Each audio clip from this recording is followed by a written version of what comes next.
He's going to be control, so he's going to take a long time his turns. That's what I'm trying to say. Oh my god, are you serious? You piece of... No! Oh, that's so bad.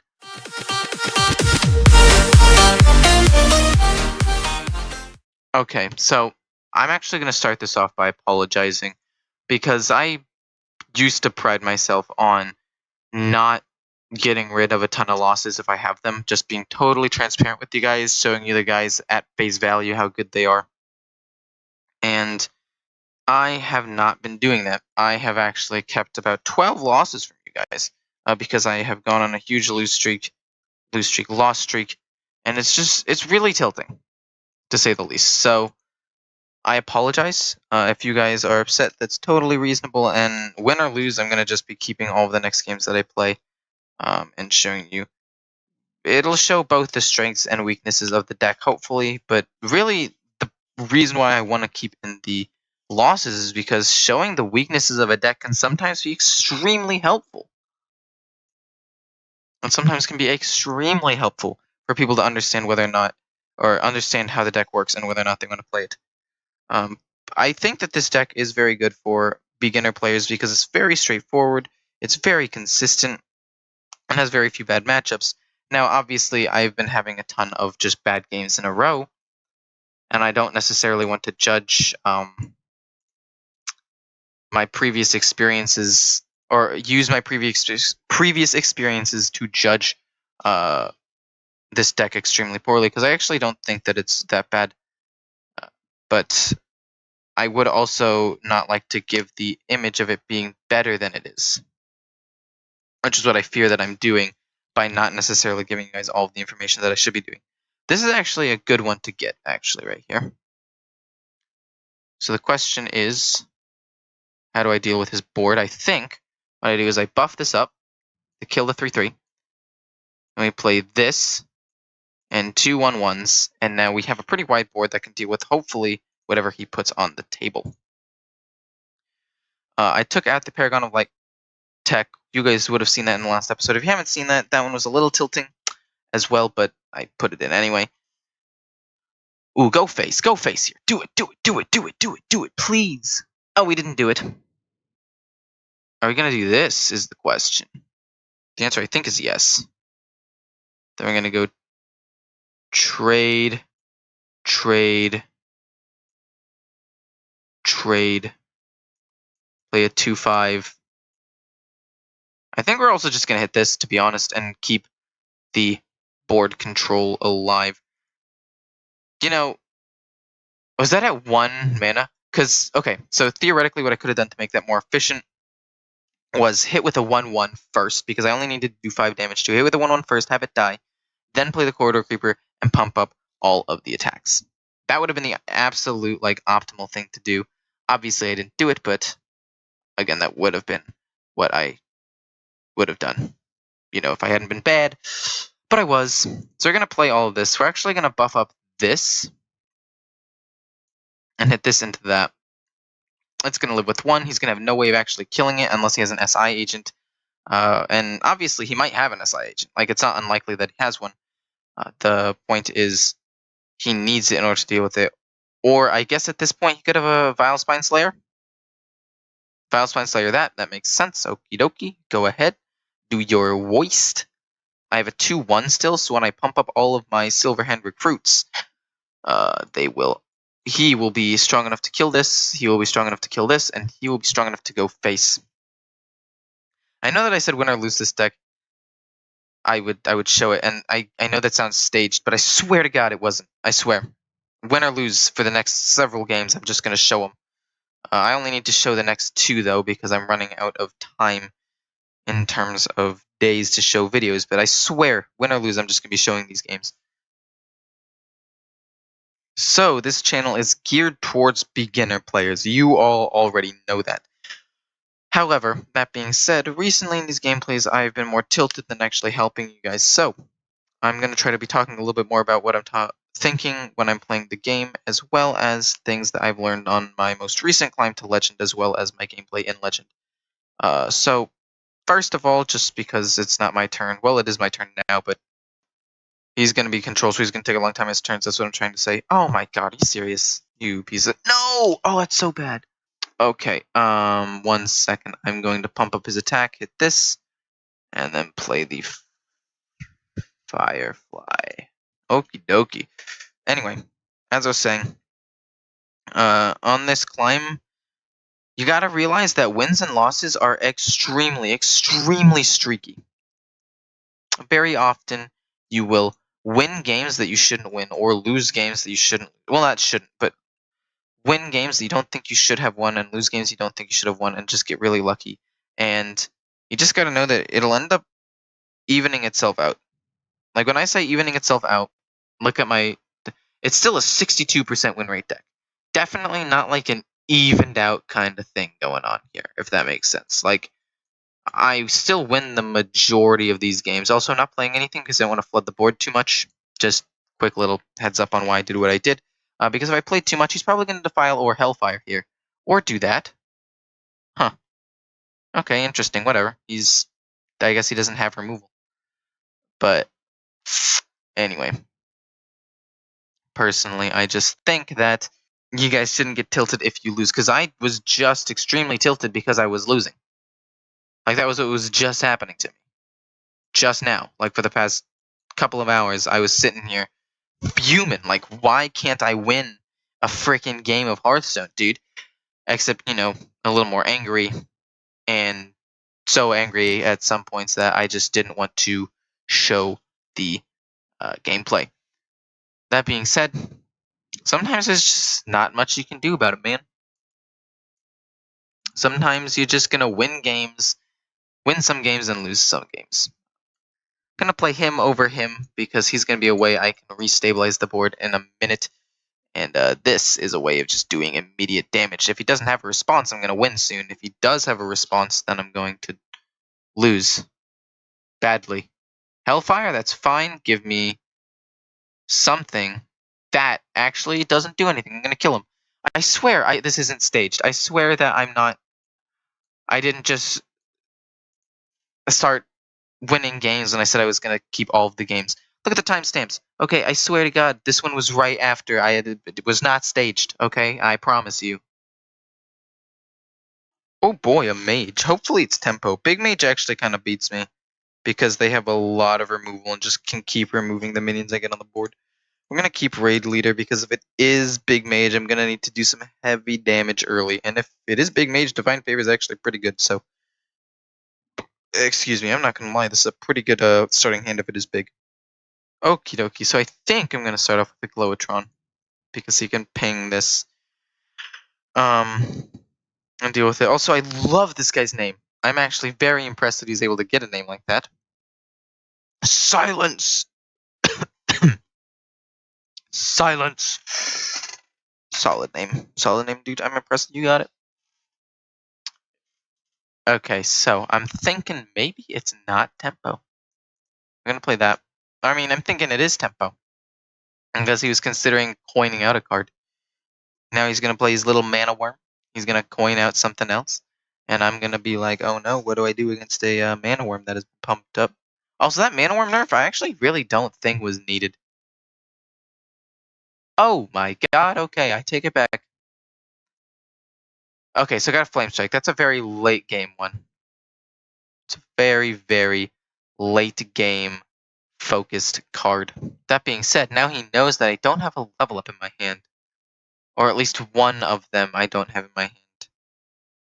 God, if that had been a Polymorph and I'd high rolled or Dragon's Fury, I would have been so happy. Oh my goodness, that would have been the least tilting thing ever for me. Probably very tilting for him, but not very tilting for me, I'm not gonna lie.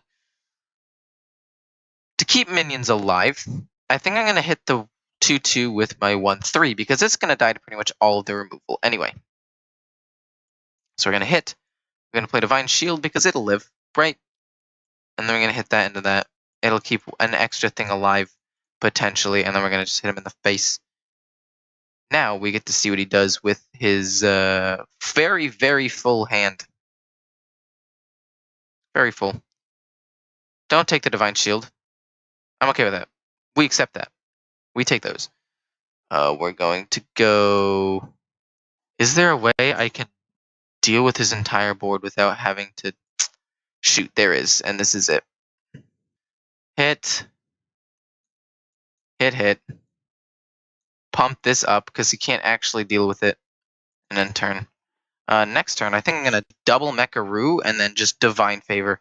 Not because, like, this is the one time where overcommitting to the board might actually be an okay idea because, hear me out here, because Divine Favor is going to draw me a ton of cards because I flooded the board. And it'll bait out a removal, and they have Death Rattle, so even if they die, they're just coming right back to life.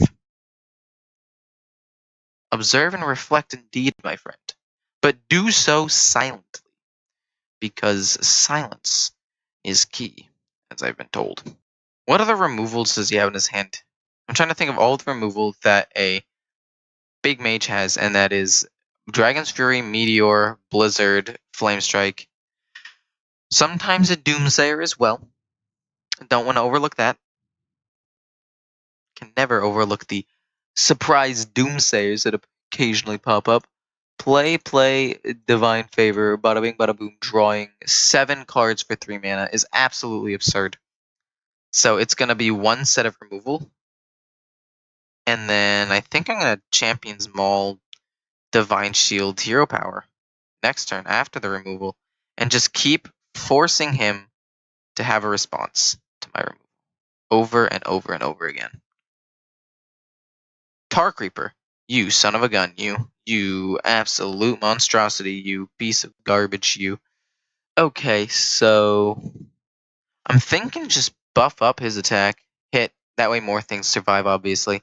Buff up his attack, hit him in the face, this, and then hit him in the face. Don't want to waste too many cards now. I don't think I'm going to be using enough cards for Divine Favor to actually pop off again. Now he wipes my board with the removal. I get to keep 2 things, and we're chilling. Chilling. It's actually a pretty good position to be in my opinion. If he doesn't wipe my board, I level up and hit him for a lot of damage and contest game, if you will. But he does, obviously. Of course he had it. That wasn't a salty, of course he had it. No, it just made sense that he actually had that as a play. Also, this is a perfect time to be getting Corridor. Thank you so much for giving it to me now, as opposed to at some other point in the game. And just so this becomes free when he Flame Strikes, oh, it's not going to become free because this exists. I'm going to play both of these. It empties up some slots in my hand, so Divine Favor can be better. This will be cheaper. Overall, it's a pretty good place to be in. Oh, he's going to Blizzard. Oh, you monster. Oh, he's going to Flame Strike. So he doesn't have Blizzard, is what I've picked up from this. Which is good for me. Actually, very good for me. So we're going to play this. We're going to hit that. That's going to die. Corridor Creeper will become free. We're going to play him all the way on this side. Then we're going to play this. Now, the reason I'm putting it on this side is because I actually want the 1/1 over here to die if anything were to die. If I had 1 more mana and I could double level up, oh, that would be so good, but I can't. Alas, I cannot. Alas, I cannot. However, he's probably still got removal in his hand. There's no way he's gone this entire time only drawing 1 straight up and then drawing the Raven. Like, he's got 10 sources of board wipe. Sources, mind you. I said source, not necessarily actual board wipes. The Raven itself is a source of board wipe, in my opinion, because it is a reliable way to draw it. It's not necessarily a guarantee. Some things might run bigger spells, obviously. And with the fact that Druid is as popular as it is, and the fact that they run some pretty big spells, obviously you could get hit with a Wild Growth and be able to get your spell in your hand. But it's also possible that they get like an Ultimate Infestation kind of thing that ultimately accomplishes nothing for them.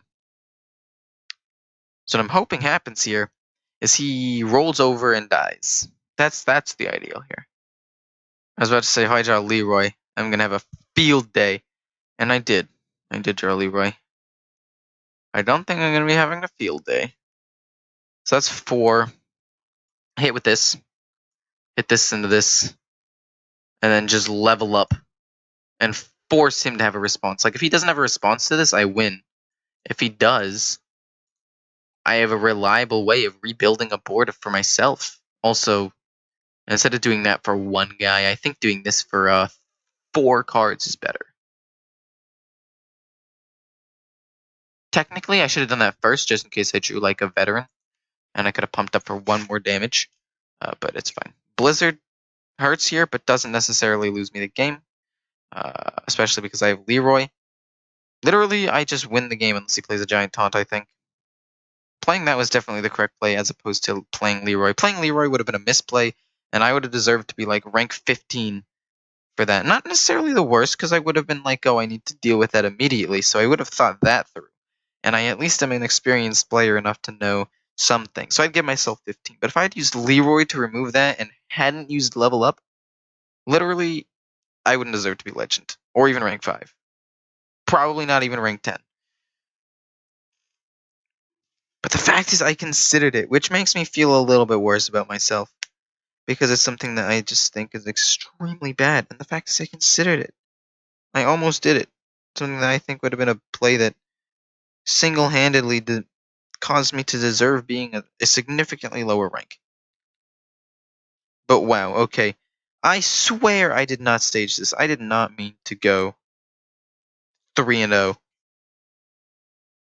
I did not mean to go 3-0 after saying I'm going to keep all of the games. You can look at the timestamps. I swear to God, these games are all just one after another. Hello, friend. How's it going? We're going to play Level Up again, and then we're going to Fungal Mancer these two and do maximum damage.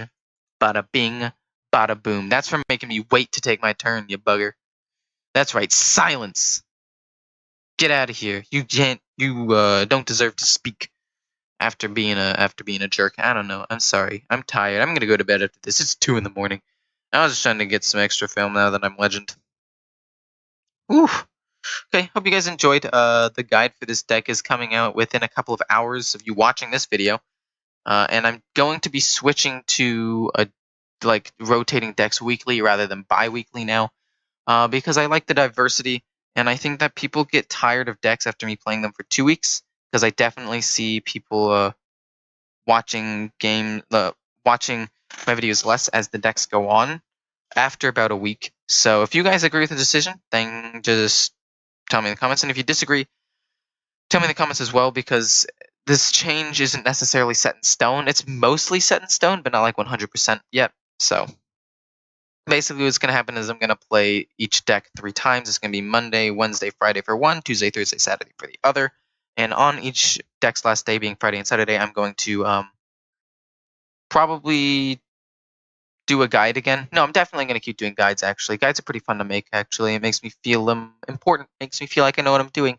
And I can also put out more Hearthstone guides for everyone. So I think that it's a pretty decent change to the channel. But if you guys like me playing a deck for 2 weeks and like more gameplay with particular decks, so you learn how to play them, then just tell me and I'll take everything into consideration. Anyway, hope you guys enjoyed. I enjoyed making this, and Odd Paladin was actually very fun. Ended with, I think, a 63% win rate, which is pretty strong, pretty good. Like, even with my huge lose streak that just kept going. Oh my god. It still ended with a 63% win rate, so yeah, it's a pretty good deck, and I would recommend using it for anybody who is okay with slightly linear gameplay.